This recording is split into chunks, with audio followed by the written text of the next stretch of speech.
My name is Maria G. Paramore, and I was the same age I am today when the man I loved humiliated me in front of his entire family, without realizing he was watching the end of our relationship unfold. For 3 years, the smell of charcoal, grilled burgers, and fresh-cut grass meant one thing to me: summer with Ethan's family. I knew every creak in his parents' deck. I knew exactly which lawn chair his uncle always claimed first. I knew Aunt Susan's potato salad recipe almost as well as my own mother's. Somehow, without noticing, I'd become part of their traditions. That afternoon I stood beside Uncle Rob at the grill, wearing one of his faded aprons. He was explaining again that chicken should never be crowded over direct heat. You've got to give everything room to breathe. He laughed. Food's just like people. I smiled. Wisdom for the ages. Nearby, laughter rolled across the backyard. Ethan stood with his cousins Megan and Liv telling another story from work. For a brief second, he caught my eye. He smiled politely, then immediately turned back to the conversation. Something about that smile felt distant. I ignored the feeling. After lunch, everyone gathered around the patio. Children played in the yard. Music drifted quietly from an old speaker. Uncle Rob raised another glass of iced tea. Serious question, he grinned broadly. When are we finally getting a wedding around here? He pointed toward Ethan. How much longer are you going to keep Maria waiting? The entire patio laughed. Normally, Ethan rolled his eyes. Normally, he'd joke that Uncle Rob asked the same question every summer. Not this time. He let out a short laugh. Then, he snorted. So, he said loudly enough for everyone to hear. Settle down? He looked directly at Uncle Rob. With Maria? The laughter instantly disappeared. Every conversation stopped. He leaned back casually. I'm not ready to settle. He gestured lazily toward me. She's great. She's sweet. Honestly, she's almost too nice. A few awkward chuckles escaped around the table. He continued. But come on. He looked toward Megan. You all know she's my for-now girlfriend. Nobody answered. Megan stared at her drink. Liv looked down at the ground. Aunt Susan's smile vanished. The silence became almost unbearable. Ethan didn't even seem embarrassed. He simply believed everyone secretly agreed with him. I searched his face, waiting for the punchline, waiting for him to laugh and say he was joking. Nothing came. Instead, he shrugged. I'm just being honest. I don't want to spend forever living. He gestured vaguely around the neighborhood. This life.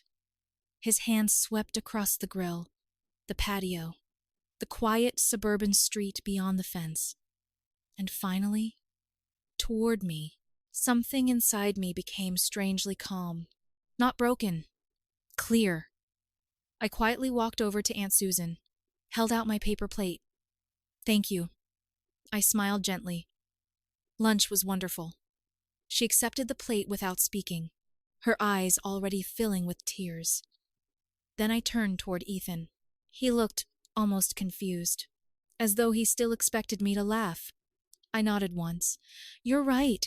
The words came softly, calmly, without anger. You're absolutely right. His smile disappeared. Before he could respond, I turned, walked across the deck, down the 3 wooden steps, opened the garden gate, closed it quietly behind me.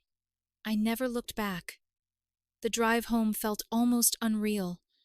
There were no tears, no screaming, no dramatic phone calls, only silence. By the time I reached my apartment, I already knew something fundamental had changed. This wasn't heartbreak. It was clarity. Inside my living room, every object suddenly looked unfamiliar. Photographs, coffee mugs, the oversized sweater Ethan always left hanging over the chair. I didn't throw anything away. I simply found an empty storage box, folded each item neatly, packed every reminder of him, labeled the box, then carried it into the hall closet. When I finally turned my phone back on, the messages began arriving immediately. What was that? You embarrassed everyone. It was obviously a joke. You're seriously leaving over one comment? My mom is crying. Call me. I read every message once, then quietly locked my phone. For the first time in 3 years, I wasn't wondering how to fix Ethan's feelings. I was finally asking myself why I'd spent so long ignoring my own. I didn't block Ethan. Not immediately. His messages weren't conversations anymore. They were evidence. I sat on my couch that first night, the apartment impossibly quiet, reading them one after another. Maria, what was that? You seriously walked out? My mom's crying. You embarrassed everybody. Then, it was just a joke. I read that sentence twice. Just a joke. 3 years reduced to a joke. Public humiliation disguised as honesty. I placed the phone face down. For the first time, I wasn't trying to understand him. I was trying to understand why I'd accepted so much for so long. The next morning, another text arrived. I'm coming over. I didn't answer. At exactly 9:40, the doorbell rang. 3 long presses, then knocking. Maria! I know you're in there. I quietly continued drinking my coffee. He still had a spare key, or at least, he thought he did. The locks had been rekeyed before I went to bed. I heard the key scrape uselessly inside the lock, then another knock. Come on, this is ridiculous. More silence. Finally, I'll come back when you're ready to act like an adult. His footsteps faded down the hallway. I smiled sadly. For years, being an adult had meant accepting whatever hurt kept everyone else comfortable. Not anymore. That afternoon, I opened every shared account, streaming services, Wi-Fi, shopping, memberships. Every password changed. The small account we'd used for weekend trips, funded almost entirely by me, was transferred into my personal savings. Nothing dramatic. Nothing dishonest. Simply mine. The messages kept coming. Did you change the Netflix password? Seriously? You're overreacting. This isn't you. That last sentence lingered. He was right. This wasn't the woman he'd dated. Because she would have apologized by now. She would have worried about making everyone uncomfortable. She would have rushed to fix things. She no longer existed. Over the following days, memories surfaced one after another. Not romantic memories, the forgotten ones, the inconvenient truths. Canceling a weekend trip with my sister because Ethan needed help repainting his apartment. Paying for repairs when his car broke down because he was between paychecks. Listening through endless dinners, while his coworkers joked that my career in data management sounded adorably predictable. Every sacrifice had felt normal then. Now, each memory looked completely different. Not love. Maintenance. One evening, I called Ryan. We'd been friends long before Ethan. Ryan answered on the second ring. I was wondering when you'd finally remember I existed. I laughed. A real laugh. The first one in weeks. You free tomorrow? For you? Always. We met at our favorite little brewery downtown. Ryan studied my face before saying anything. You look tired. I am, but I'm thinking clearly. He nodded. So, what actually happened? I told him everything. Uncle Rob's question. Ethan's answer. The words. For now. Ryan slowly set his glass down. He actually said that? In front of everyone. And then blamed you? For leaving, he leaned back and shook his head. I've wanted to say something for a long time. What? I never thought he deserved you. I smiled faintly. You could have mentioned that. You wouldn't have listened. He wasn't wrong. Over the next several weeks, my life slowly expanded. I accepted the promotion at work I'd postponed because Ethan hated the travel. He always called business trips selfish. Now, I visited cities I'd never seen before. I enrolled in an advanced analytics certification, something I'd delayed because weekends were always reserved for Ethan's family. I even joined a Saturday hiking group. Every new decision felt strangely unfamiliar. Not because they were difficult, because nobody was asking me to justify them. One afternoon, I received a text from Megan. Not Ethan's cousin, my own longtime friend, who had witnessed the barbecue. Maria, I'm sorry. Watching what happened made me realize none of us said anything. We should have. I stared at the message for several minutes, then replied, Thank you. Nothing more. Sometimes acknowledgement mattered more than explanations. A month after the barbecue, another message arrived. This one from Aunt Susan. You didn't deserve what happened. You'll always be welcome in my home. Reading those words, I unexpectedly cried. Not because I missed Ethan, because someone had finally acknowledged the truth. I wasn't overreacting. I had simply stopped accepting disrespect disguised as humor. By the second month, something remarkable happened. Entire days passed without me thinking about Ethan. Instead, I thought about work, friends, books, mountains, future plans. My apartment slowly transformed too. The framed photographs disappeared. The old candle Ethan loved was gone. Fresh flowers stood on the kitchen table instead. Not because anyone bought them for me, because I liked them. One Saturday afternoon, Ryan helped me assemble a new bookshelf. As we tightened the final screws, he stepped back. You know what I noticed? What? This apartment finally looks like yours. I looked around. The hiking boots by the door. The books I'd chosen. The music softly playing in the background. He was right. For years, I'd built homes around someone else's comfort. Now, for the first time, I was finally building one around my own. And somewhere far outside that quiet apartment, Ethan was beginning to discover that replacing a person was much easier than replacing the peace they quietly brought into your life. About 3 months after the barbecue, the first piece of news found me. I wasn't looking for it. It simply arrived. Megan texted me late, one Tuesday evening. Not because Ethan had asked her to, because she felt guilty. Maria, I don't know if I should tell you this, but Ethan's seeing someone. I stared at the message, then continued making dinner before replying. I hope they're happy. A minute later, another message appeared. Her name's Vanessa. She's completely different from you. I smiled to myself. Of course she was. That was exactly what he'd wanted. Someone exciting. Someone unpredictable. Someone who would never remind him of stability. Several weeks later, Ryan came over carrying pizza. He tossed his phone onto the coffee table. You'll appreciate this. I doubt it. He opened a social media post. There stood Ethan beside a beautiful brunette. Designer clothes, luxury rooftop bar, expensive cocktails. The caption read, Finally, living life without limits. Below it, hashtags. Number no regrets. Number adventure begins. Ryan watched my face carefully. You okay? I handed his phone back. I'm fine. You really don't care? I care that the pizza gets cold. He laughed. I was hoping you'd say that. Life kept moving.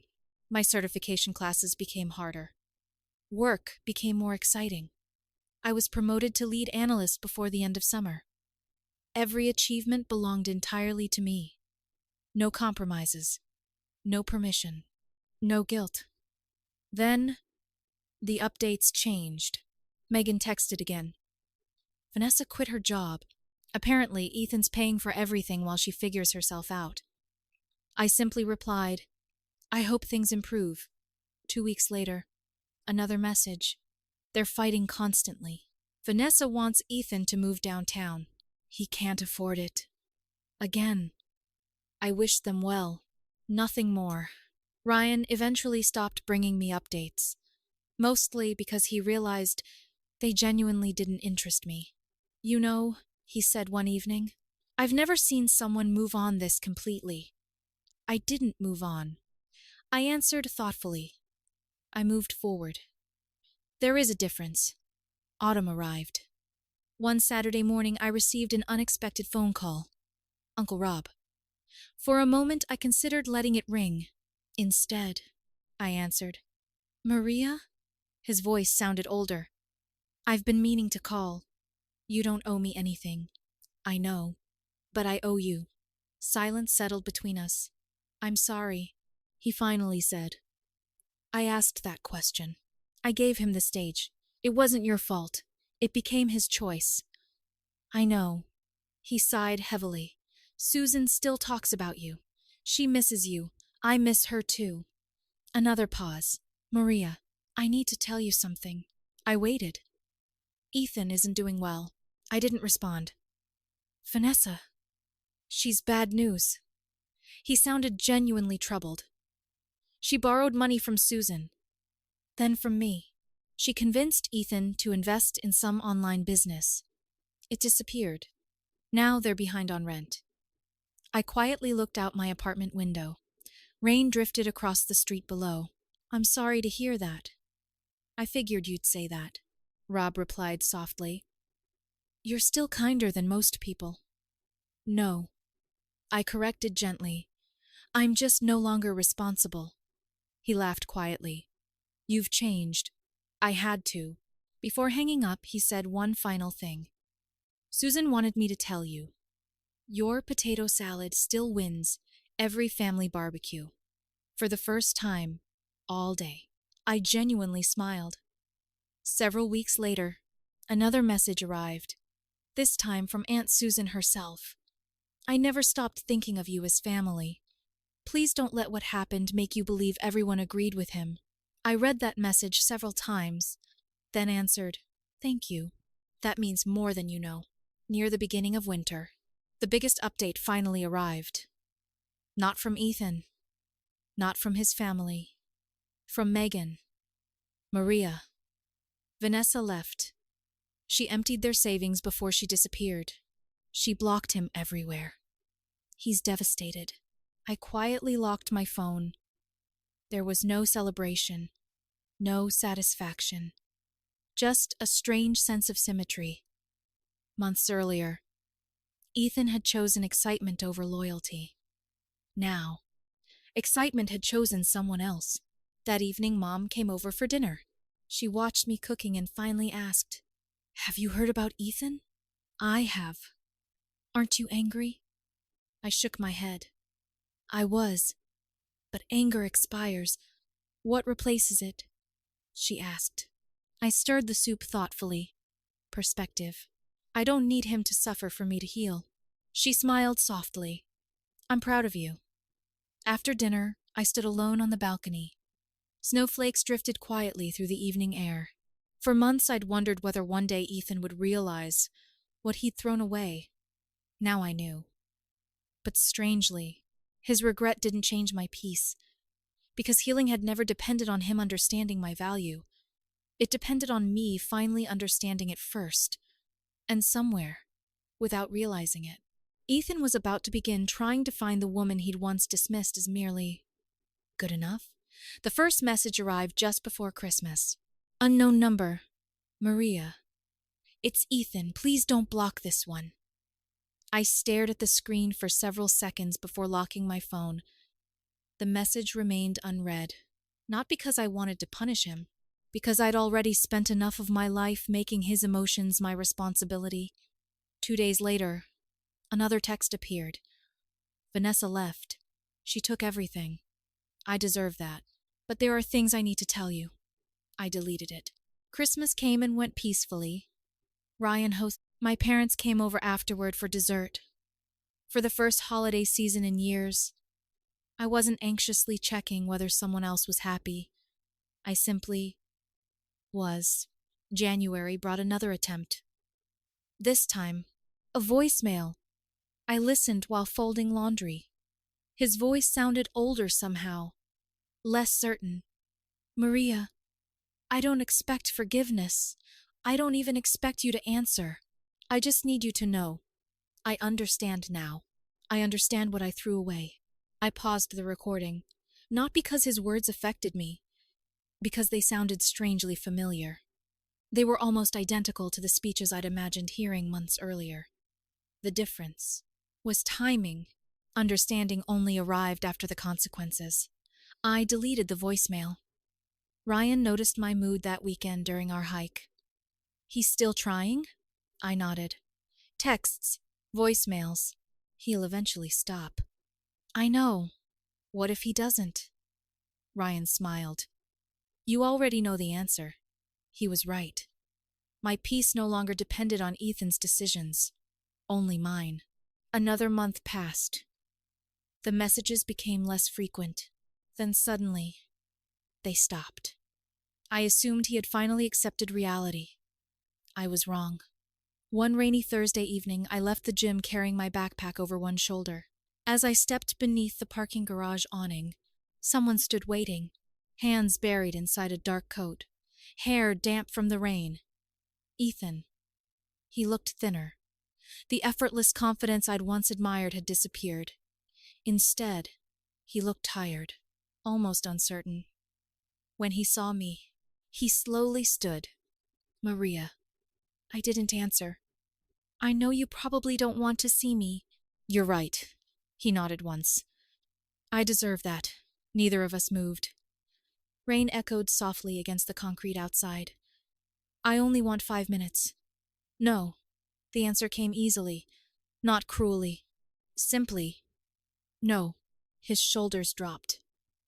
I've replayed that barbecue every day. I believe you. I was trying to sound impressive. I wanted everyone to think I wasn't. He searched for the word. Ordinary. I remained silent. I thought exciting meant better. I thought stability meant settling. He laughed bitterly. Turns out, I confused peace with boredom. Those words finally sounded honest. Months ago, I would have waited desperately to hear them. Now, they simply arrived too late. I've apologized to my parents, he continued. To Uncle Rob. To Susan. But none of that matters. I need to apologize to you. You just did, a real apology. He looked directly into my eyes. I humiliated you. I made you feel temporary. I made you believe you weren't enough. I was wrong. I know. He frowned. That's all? What else were you expecting, I thought? You might yell, or tell me how much you hate me. I almost smiled. I don't hate you. His expression briefly brightened. Until I continued. Hate requires emotional investment. I don't have any left. The words landed harder than anger ever could. He looked down. I've spent months wishing I could go back. I know. I'd choose differently. I know. I still love you. I took a slow breath. No. His head lifted. You love the version of your life that disappeared. Those aren't the same thing. He closed his eyes. I ruined everything. You ended a relationship. I rebuilt a life. They're different outcomes.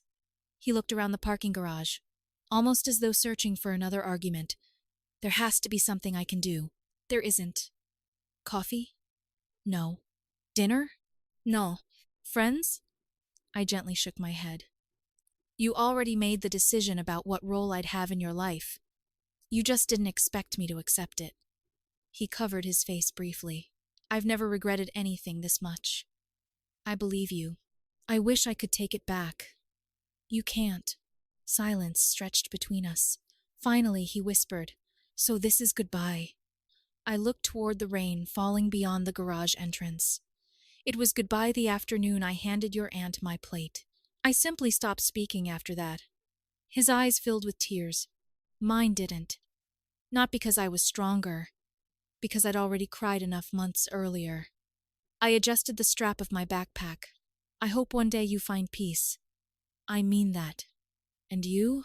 He asked quietly. I smiled. I already did.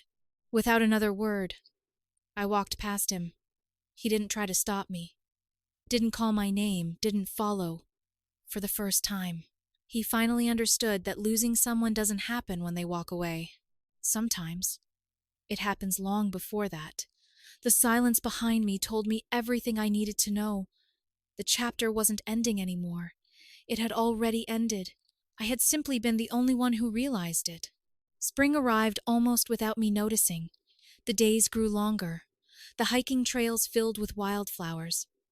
My apartment windows stayed open more often than they stayed closed. Life no longer felt like something I was rebuilding. It simply felt normal. One Friday afternoon, an elegant cream-colored envelope arrived in my mailbox. The return address immediately caught my attention. Julia Ferguson. I smiled. Julia had always treated me with kindness. Inside was a wedding invitation. Tucked beneath it sat a handwritten note.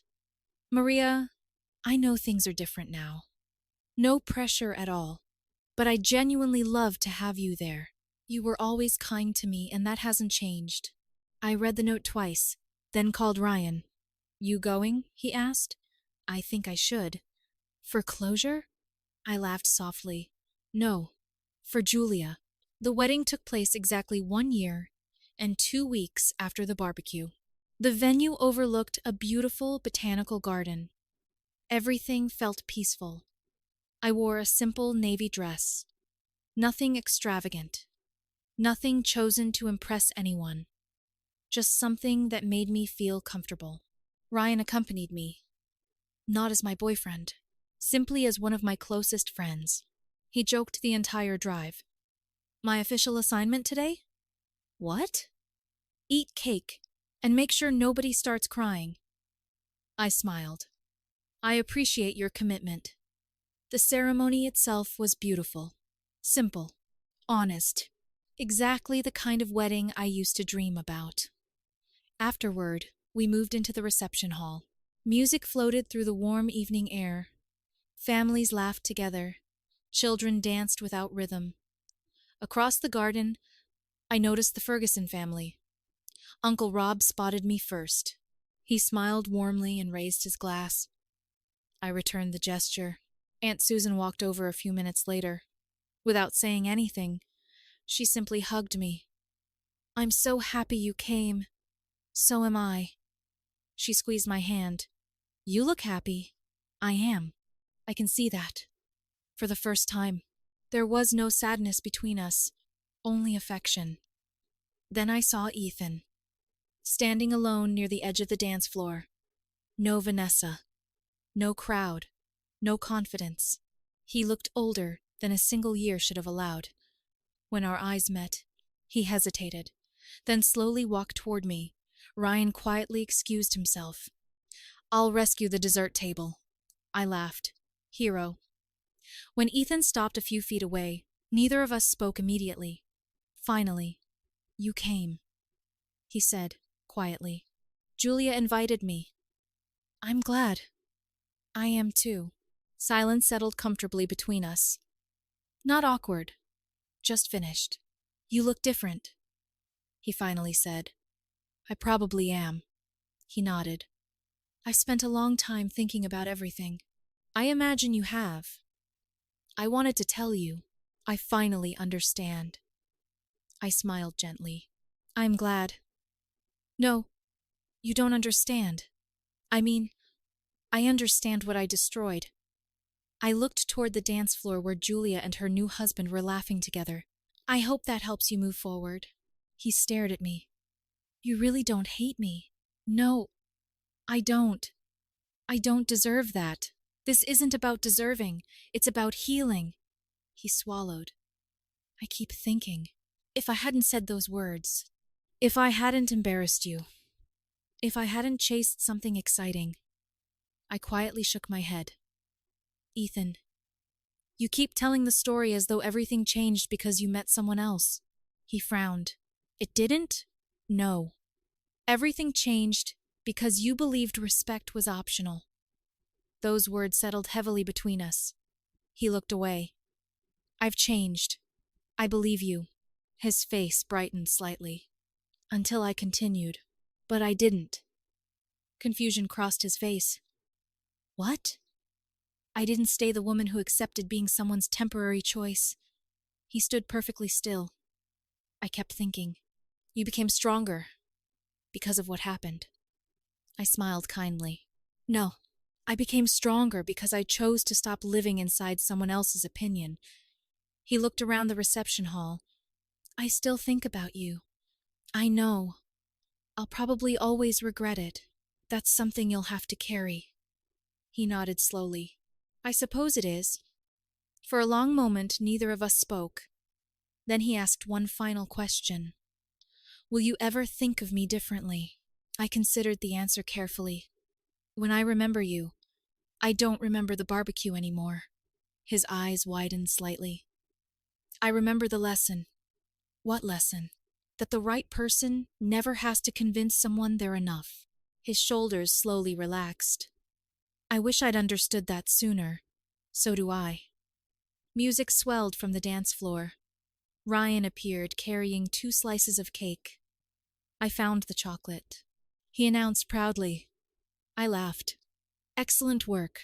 Ethan glanced at him, then back at me. I should let you enjoy the evening. I think that's a good idea. He nodded once. I really am sorry, I know. He turned and quietly walked away. I watched him disappear into the crowd. Not with sadness, not with anger. Simply with gratitude. Ryan handed me my plate. Everything okay? I accepted the cake. Better than okay. As the evening ended, we stepped outside beneath strings of warm lights stretching across the garden. The night air felt calm, peaceful, exactly like my life. Looking back now, people sometimes ask whether I regret walking away that afternoon, after Ethan publicly called me his for now. Never. Because that wasn't the day I lost someone. It was the day I finally found myself. My name is Maria G. Paramore. The man I loved once told his entire family I was only temporary. He thought he was ending my future. Instead, he accidentally gave me the freedom to build one that no longer depended on anyone else's approval, and that turned out to be the happiest ending I never saw coming.